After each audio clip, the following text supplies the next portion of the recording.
Hello, welcome to another edition of Past Explorations here on Sparks 1524. I'm Nathaniel Miller. Back in 2004, I was a Navy photographer's mate second class, and I was serving at the photo lab on Guam. And we were going through a lot. The photo lab had been part of Fleet Imaging Command Pacific, but that command had stood down, and the photo lab had been integrated into the Naval Base Guam Public Affairs. So right there was kind of a big shift we were going through. And in the middle of it, something really cool happened. Now, this is 2004.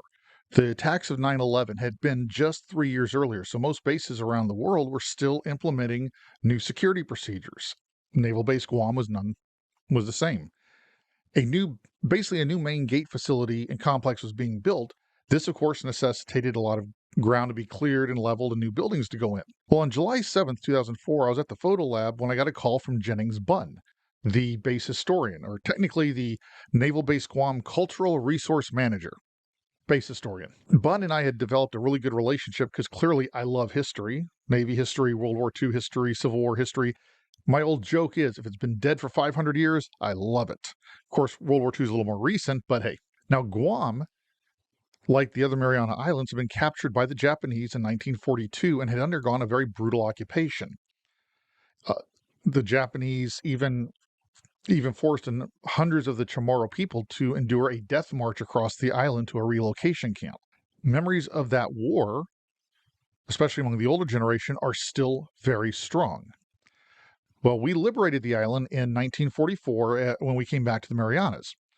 So, 2004 and 2005, we were seeing a lot of veterans come through the island to visit Guam, to visit Saipan, Tinian, and these other islands around the Pacific. So when Jennings called, I thought it was just going to be another veterans visit. Turns out it was a veteran, but not one that you'd expect. The work crew near X-Ray Pier, well, at least that's what it was called back in my day, had been digging with a backhoe to level ground when the backhoe spang into something metal. The first thing that a lot of people think on Guam or some of the other Pacific islands as well is, oh, good Lord, a piece of ordnance. While I was on island, 2 or 3 times World War II ordnance was discovered and had to be disposed of, safely. So that's the first thing you think of is, could this be a bomb or something? I've seen shells sitting on the bottom of Apple Harbor. You don't touch them, you stay away from them, but oh, there's a shell. I've got shell casings. And there's a story I'll tell you sometime about when I had to throw a World War II grenade into a lake because somebody else was stupid enough to pick it up. True story, I'll pass it on later. Turns out this was a World War II landing craft. It was called an LVT-4 Water Buffalo. Now, by the time Jennings called me, the work crew had been pretty much able to clear most of the dirt off the top of it so we could see the shape of it. And that's where a local Guam historian, John Gerber, who's a Marine Corps veteran himself, was able to identify it specifically as the LVT-4. Now, Gerber served during the Vietnam War, but one of his passions was building a Pacific War museum on Guam to tell the story of the island's occupation and liberation.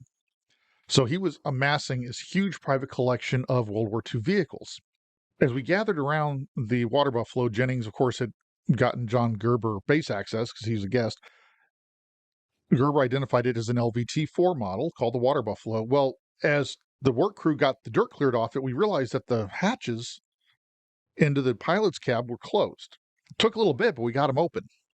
The pilot's cabin, we kind of expected to be full of dirt and muck and stuff, but it turns out the pilot's cabin had not been breached by rust or corrosion or anything in 60 years. It was empty. Dusty, dirty, rusty, but empty. So John Gerber, without hesitation, did what anybody who has any level of exploration in their veins would do. He dived in. First man in 60 years to get inside this vehicle. And he's a Marine Corps veteran to boot, getting inside a Marine Corps vehicle. You can't get more appropriate than that. Being that I was the photographer on scene, but also knowing my love of history, he and Jennings had me follow him right down. So I became the second person inside this vehicle in 60 years, which fulfilled a lifelong dream of mine to be part of such an exploration. It was pretty tight in there. I mean, it's a military vehicle designed for war. So John and I were already kind of, and I'm a big guy. John's not a small man. We were kind of butted up and getting real close and personal with each other. But we didn't care because, one, it's a military vehicle. It's not designed for comfort. But we were the first 2 people in this thing since World War II. And John very quickly identified it as one of the earlier LVT-4 models. And he pointed out the engine, which was in front of the pilot. It was a radial aircraft engine. Now, a radial aircraft engine is a flat, round engine. The pistons are in a radial pattern around the center, and the pistons fire and turn the crankshaft. The engine doesn't spin. That's a rotary engine. But the engine's in a circular pattern, which makes it flat. John told me that the early LVT-4s used radial aircraft engines because it was kind of an off-the-shelf thing because the flat size of the engine made it easy to put in front of the pilot, allowing more room in the back to carry more Marines and equipment.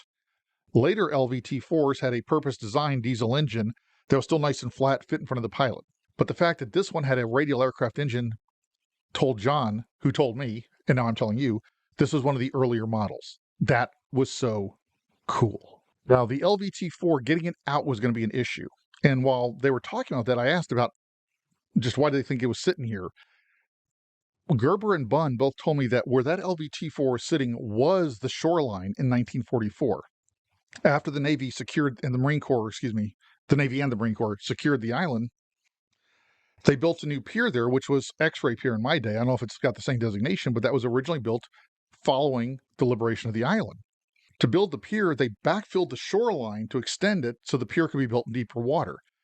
Gerber told me that, wartime exigencies, the craft crapped out. It either was battle damaged or the engine just conked out, but for some reason it stalled out and stopped right there.